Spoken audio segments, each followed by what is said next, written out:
Being in the game for 10 years now, looking back, is the game what you thought it would be? Wow. Or what you hoped it to be?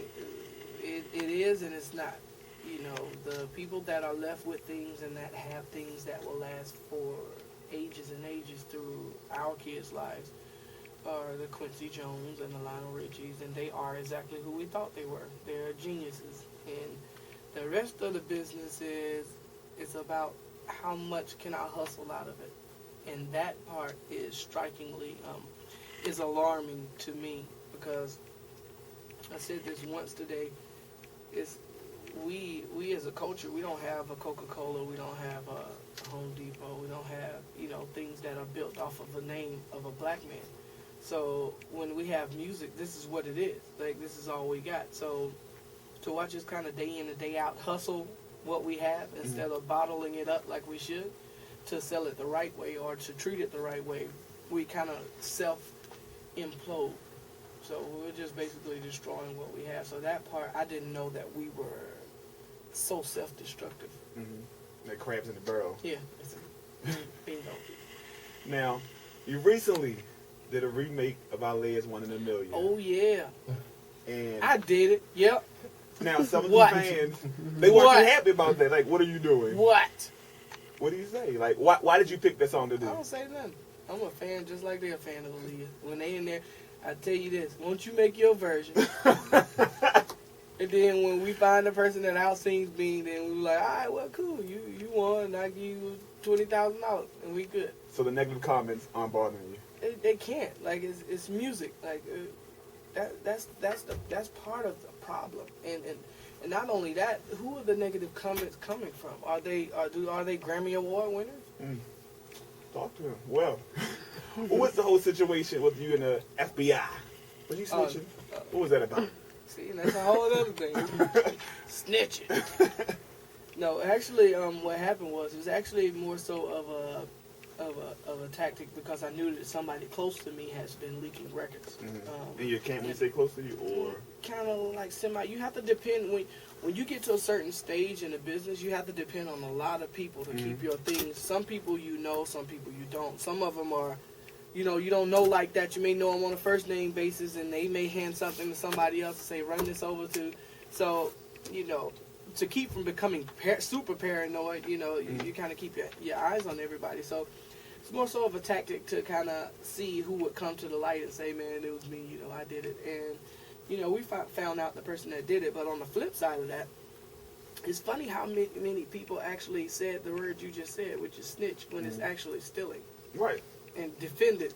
Actually, You're defend it. protecting your own stuff. Stealing, yeah. Like, I don't get it. Like, somebody have to hook me up. Like, it's like, I was raised on the west side in Bankhead, so I know about crack. I know about what happens when, the reason why you usually end up face down in the creek is because you can't call the police and say, man, he just stole 2 kilos from me, and I would like to have him arrested. So that it doesn't work like that. So to be a snitch or to be working with whoever, if that actually was going on, I wonder what happens when you walk into Walmart and you take 2 DVD players out. Like, is the person like, you're going to jail? Like, it's not going to be stealing. It's stealing. So Now, if I'd have told, that's snitching.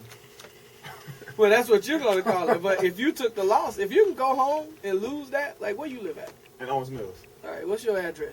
Whoa.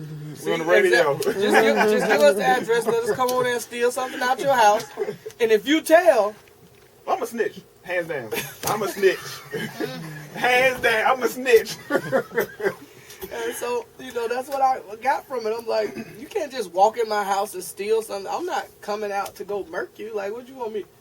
Like we in the dope business now? Like, oh, okay, man, somebody steal my music. I can't wait to find them and bust 2 at them. Like, oh, no, I just, excuse me, officer, there's some black people breaking into my house, and I would like to have them prosecuted.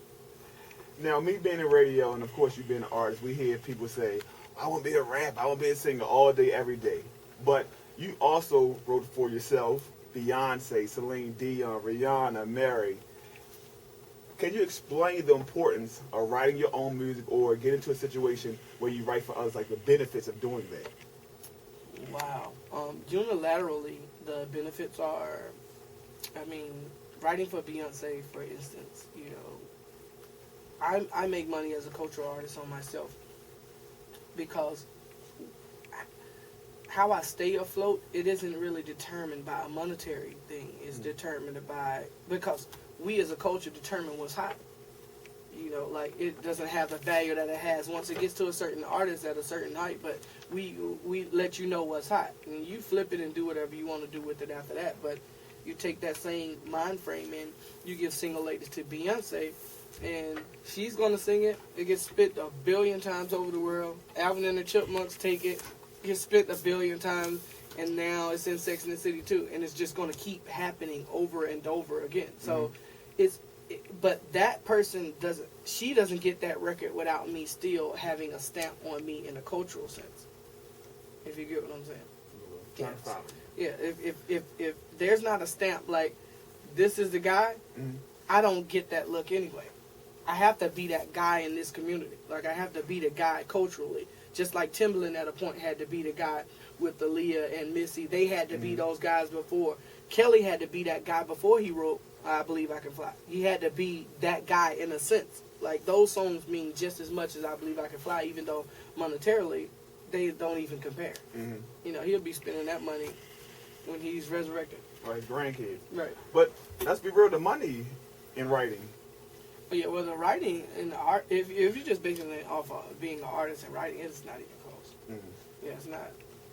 If you're an R&B artist and that's what you do, I mean, not trying to throw anybody under the bus, but you use it as, all of us know that you're using that as an opportunity to get to something else. It's not about trying to capitalize off of making money as an R&B artist, because that would never happen. I find myself spending more money out of my pocket, coming up hundreds and hundreds of thousands on the dream per se. But as the writer who I don't need a staff. All I need is me, that microphone, me and Trick, and we good. That's $25 million. Like, I don't have to, it doesn't take the same amount of things. Right. So it just depends on what you want to. When you're making these hits for the Beyonce, Alicia Keys, Mary, Celine Dion, what is the most important thing or key to writing a successful song? It's literally concept, and I think it's about having a hit conversation. With Single Ladies, I think the conversation would have been a hit no matter what. Like, whether it was a song or it was put in melody form. Talking about a guy and girls getting together talking about, is he going to marry me or not, or is it this or is that, that's a hit conversation at a table with women. So it's stuff that's relevant. Right. It's one of the biggest conversations in our culture that we can have. Like, marriage. It's everywhere. How much money marriage and weddings make on a yearly basis? It's a lot of money.